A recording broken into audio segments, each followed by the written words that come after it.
নমস্কার বন্ধুরা। তো দেখো, এই ঘাস গাছ বা এটাকে বলে স্পাইডার প্লান্ট। তো এইটা আমি লাগিয়েছিলাম টবে, আর এখান থেকে দেখো ডাল বেরিয়ে হয়েছে। এর আগে একটা হয়েছিল, খুব সুন্দর হয়েছিল সেটাও।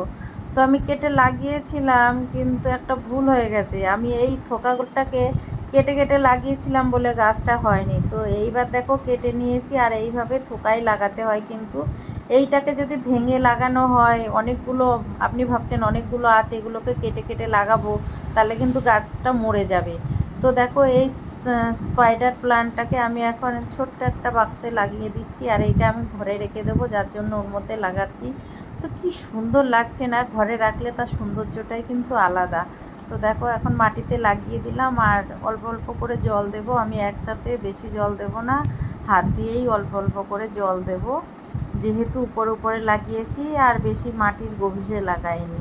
তো দেখো লাগানো হয়ে গেছে, আর ওপর থেকে দেখো এইভাবে হাত দিয়ে আমি অল্প অল্প করে জল দিচ্ছি।